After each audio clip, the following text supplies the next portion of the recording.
싸이월드 아시죠? 네, 그쵸. 옛날에 알죠. 2000년대 초반을 풍미했던 그 싸이월드가 네. 이제 페이스북과 뭐 인스타그램에 밀려서 잠깐 사라졌다가 맞습니다. 이제 새로운 ICO와 암호화폐를 통해서 살아나려는 움직임이 많이 보이고 있더라고요. 그래요? 그래서 싸이월드 측에서 이제 ICO를 준비하는 클링이라는 걸 들고 왔거든요. 제가 클링. 클링. 싸이월드 저도 한때 굉장히 열심히 했었는데. 싸이월드 진짜 관리 많이 하셨을 것 같아요. 그때 뭐 음악 이렇게 딱 해놓고. 도토리가 생각이 나고요. 도토리뿐만 투데이가 아니고. 올리겠다고. 그렇죠. 그런 것도 진짜 있고. 별짓을 다 본인의 그 했었는데. 기분을 이렇게 표현했잖아요. 아, 그쵸. 그쵸. 네.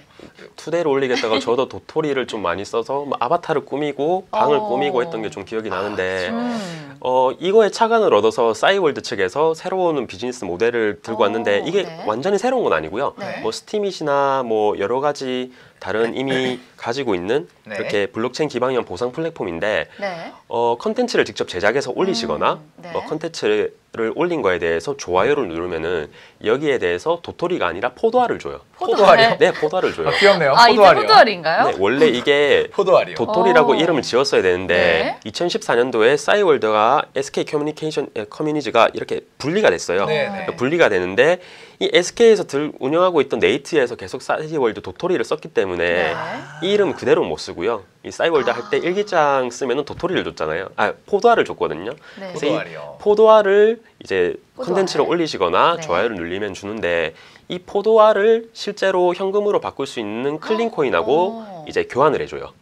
거래소에서 쓸 수 있는. 그러니까 먼저 포도알을 받고 나서 그걸 이제 클린코인으로 교환을 하고 그걸 이제 현금으로 바꿀지 말지는 선택을 할 수 있는 거군요. 네, 계속 들고 가셔도 되고 네. 클링으로 바꿔서 현금화를 시키셔도 되는데 이게 포도알이 또 나중에 뭐 코코넛으로 이름이 바뀐다고 하더라고요. 네. 그래서 뭐 일단은 네. 포도알로 제가 부를게요. 이게 원래 있던 비즈니스 모델이다 보니까 참 많은 분들이 생각하시기에 스팀잇이랑 다를 게 뭐냐, 네. 뭐 이렇게 되면은 싸이월드나 뭐 스팀잇이랑 다를 게 없기 때문에 기존에 가지고 있던 이렇게 스팀 파워라고 하죠. 이런 걸 많이 가지고 계시던 분들이 굳이 이 싸이월드를 통해서 뭐 수익을 얻는다기보다는 그냥 네. 홀딩하고 있는 게 낫지 않느냐라고 말씀을 하시는데 이 싸이월드와 스팀잇은 조금 비즈니스 플랫폼 자체가 다를 것 같고요. 플랫폼은 똑같은데 네. 운영 방식이 다를 것 같고 싸이월드는 리버스 ICO죠. 굉장히 탄탄했던 기술력을 가진 개발진들도 있고 비즈니스 모델이 일단 한번 보여줬던 거기 때문에 적어도 한국 시장에서는 뭐 옛날에 향수를 불러일으키는 측면에서도 마케팅 측면에서 성공을 많이 하고 있고요. 벌써부터. 2019년도에는 메인넷 런치까지 기대를 하고 있고 ICO는 지금 백서도 안 나온 단계지만 2018년도 이제 9월 정도부터는 이 프리로 시작을 하는 거를 계획을 하고 있더라고요. 그래서 조금 뭐라고 해야 되지? 프리나 이제 프라이빗 세일 같은 거를 미리 이런 식으로 들어가 보시는 것도 굉장히 좋을 것 같고요. 네. 스팀잇으로 예를 들어서 조금 싸이월드 클린코인이 가야 될 방향성을 조금 짚어보는 게 네. 개인 투자자분들이 지금 아직 백서도 안 나왔으니까 네. 조금 더 이런 쪽으로 생각을 해보시는 게 좋을 것 같은데 스팀잇 같은 경우는 굉장히 큰 단점이 보팅 파워라고 하죠. 물론 컨텐츠를 제작을 하고 네. 이거를 보팅을 하고 좋아요를 누르면서 그 제작한 컨텐츠로 인해서 현금 수익성을 계속 얻는 사람들이 있었지만 어느 순간 이게 탈중앙화랑 조금 반대되는 변질된 부분들이 굉장히 네. 많아졌거든요. 소위 말해서 보팅 파워에 있어서 고래들이 안 눌러주면 돈이 안 된다라고 말씀을 드리죠. 제가 표를 한 가지 준비해왔는데요. 이게 고래들이 가지고 있는 투표권, 이게 스팀 파워라고 하는 네. 이게 보팅 파워고요. 그 다음에 이게 고래 계정이에요. 이 빨간 색깔이랑 보라 색깔은 거의 안 보이죠?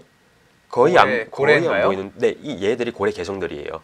근데 네. 실제로 비활성자 수와 활동을 제대로 안 하는 계정 수가 압도적으로 많고요. 그러게요. 네. 그러니까 이렇게 많은 사람들이 활동도 제대로 안 하고 보팅 파워도 없기 때문에 정말 양질액을 다수를 위한 컨텐츠를 제작해서 써도 스팀에 대해서 조금 신랄한 비판은 한다거나 네. 아니면 고래나 이렇게 조금 보팅 파워가 있는 애들한테 조금 신경이 거슬리는 컨텐츠를 올리면은 실제로 정말 양질의 컨텐츠라고 하더라도 돈이 안 되는 경우가 굉장히 많았고요. 네. 이렇게 양질의 컨텐츠를 올려도 이렇게 정치 세력 싸움에 있어서 밀려버려서 이게 자꾸 돈이 안 되고 하다 보니까 네. 실제로 이렇게 표에서 올려드렸다시피 네. 이 주황 색깔이 비활성자 수고요.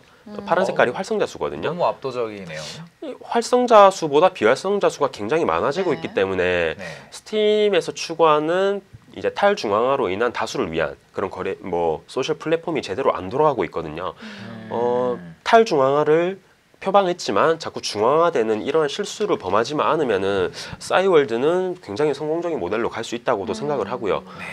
탈중앙화지만 자꾸 중앙화로 가는 코인들이 많죠. 이오스도 그렇고 이더리움도 그렇고 스팀도 그렇고. 근데 이러한 추세를 역행해서 정말 이제 실제 사용하는 유저들이 조금 더 이익을 얻을 수 있고 보상을 받을 수 있는 시스템 쪽으로 끌고 간다면은 일단 리버스기도 하고 기존에 갖고 있던 모델이 워낙 탄탄했던 클링은 조금 지금과 같은 장에서도 ICO로 성공을 할 수 있지 않을까라고 생각이 됩니다.